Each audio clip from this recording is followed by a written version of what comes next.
Hey, what's up, guys? Welcome back to my channel. My name is JVceo. If you're new to this channel, then subscribe. Today, I am going to do a video that actually simplifies a few things. So if you know me, you would know that my preferred method of investment is properties. That's not to say that I do not own stock, but personally, I actually do not actively trade stocks.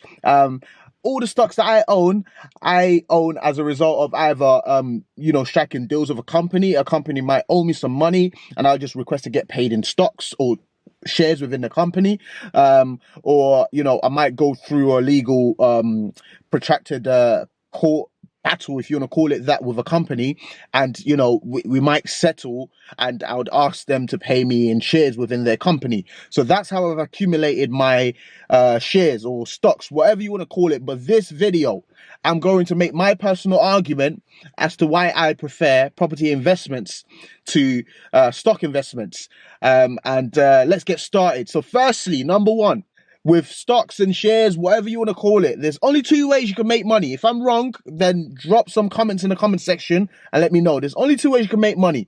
The first one being your investment gain, and second one being dividend, right? And now let's go into properties. I'm going to take you through all the steps and how you can make money in properties, and why I think property investment is a better and a profitable method of investing your money when compared to stocks. So like I said, like the video, subscribe, share it, and I hope this gives you some knowledge in case you're looking to get into properties. So for the purpose of this video, I'm just going to keep it UK based. So I'm not going to talk about land investment in Nigeria, although my portfolio contains a huge part of that as well. So firstly, the most exciting thing about property investment is real ownership. As compared when compared to stock investment, you don't really get ownership. You have no say in these companies. You're a lot of times you're literally a minority shareholder. So you literally have no influence. But now when you buy properties, you own the space. You own something really tangible. You own the brick. You could feel it. So that's one of the main reasons why I love property investment. And with that being said, you have real authority. So you could do cosmetic changes, and within reason, you could do some structural changes as well. So it gives you a real sense of ownership, and it gives you, a real sense of achievement and satisfaction, because it's something that you could touch. So that's number one. Number two, let's talk about the rental cash flow, which you could equate to dividends, right? Like when compared to stock. Properties gives you a rental cash flow. So for those of you that don't know what I mean, you buy an investment property, let's say a property you're not going to live in, you rent these properties out, you take your interest out of the money you obtain from the rent income, you take your maintenance cost out, you take your vacancy cost out, and you take your potential repair cost or whatever else you want to take out. Whatever is left is your cash flow. That's your positive cash flow on that property.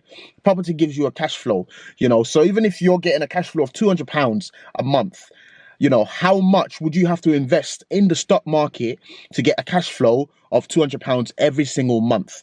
So that's the second reason why I love property investment. And listen, this video is not to talk down to people that invest in stocks and shares. This is literally me just arguing that property investment is more profitable than stock investment, and this is me educating you guys watching this video, and that you can make an informed decision afterwards. The next point when it comes to property investment, point number three, is your ability to get what I call sweat equity, or to even come in at below the market value. BVM, you probably see this particular terminology a lot. BVM, it's called below the market value. That's where you purchase a property at literally below what the market, says it's worth. And that means you go into the property with real equity. That means equity, it's, the amount of money you have within the property that isn't tied to your mortgage, if that makes any sense. That's what equity is. And obviously, when I say sweat equity, I mean, if you go into a house for say £70,000 and you do a lot of the work in house, you spend 5 to 10 grand renovating that house, and then you're able to get it revalued, and now from 70,000 you've got it valued at 100,000. That means you put 70,000 plus 10,000, that's 80,000, and now you got it valued at 100,000. That means your profit is 20,000. You can pull this out through obviously refinancing, but that 20,000 extra that you've increased that property value to is what we call sweat equity. With the stock market, you can't possibly do this. How can you ever get sweat equity from the stock market?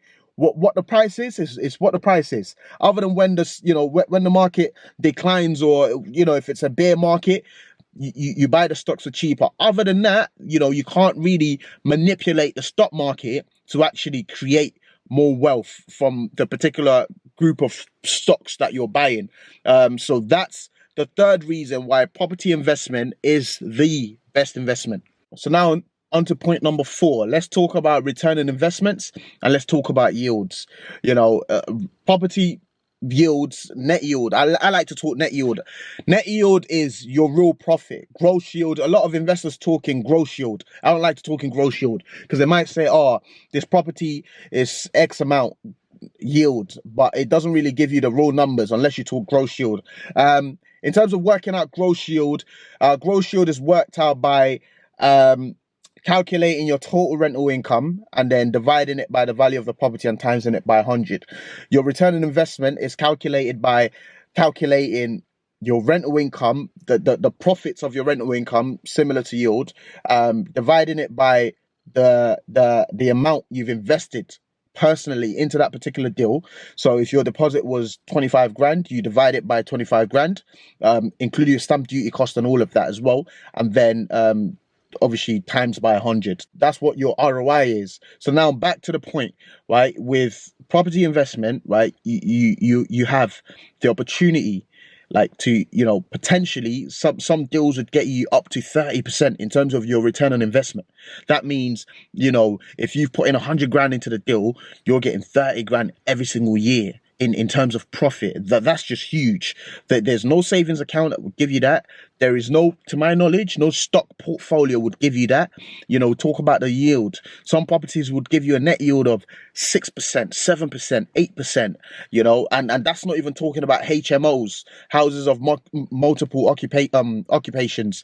So that's not talking about HMOs. That's just talking about single lets. There is no stock or share portfolio that will give you that. And that's just my opinion. I might be wrong, but I don't think I'm wrong. If I am wrong, feel free, put it in the comment section. With that being said as well, I feel like when you invest in properties and when you know what you're doing, you can bet against it. You could bet against recession. You could beat inflation. Like, so many things just within properties.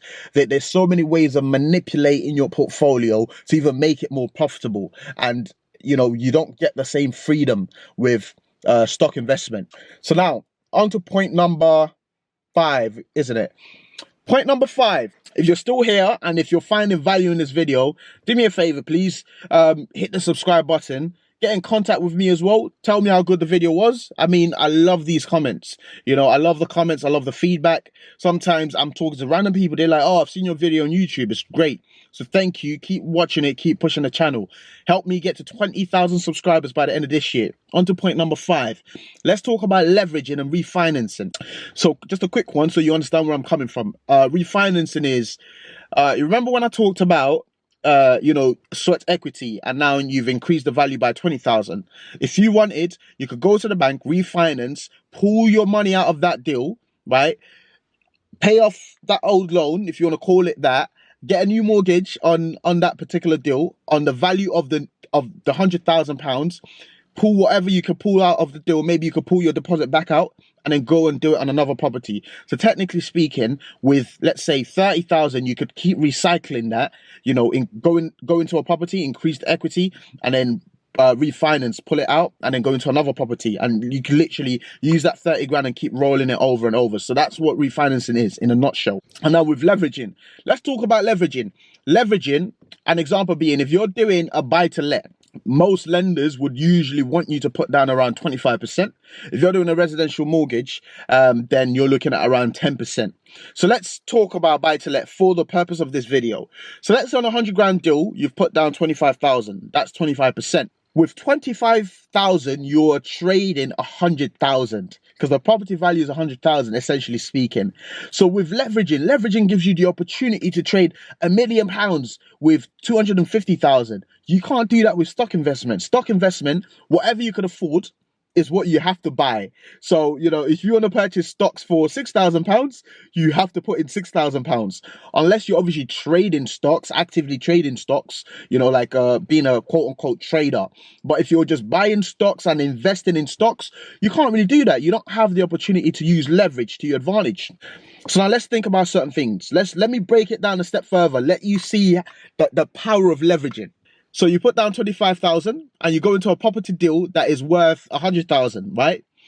In 10 years, for example, if that property is now worth 180,000 pounds, so now you've made 80,000 pounds of 25,000 pounds, you know, literally. 80,000 pounds of 25,000 pounds, and that's the power of leverage. In addition to that, you've also made the increase in equity within that remaining 75,000 of the original 100,000.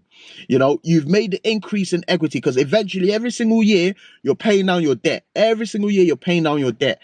So that's another reason why I love property investment. I think I'm on to number 6 now. This is a bit of a tricky one because I will give this to the stock market, because in terms of market appreciation, which is point number 6, the stock market provides you with better market appreciation than the property market. So on average, the stock market goes up by, I believe, 8 to 9% every single year, and it has over the last 30 years. Obviously, sometimes a lot more, sometimes a lot less, but on average, it goes up by around 8 to 9%. When compared to, you know, the property market goes up by around 1.2% within the UK, 1.2% every single year. So other than this last point in terms of market appreciation, I think every other point, for me, you know, property trumps stocks and shares any day, anytime.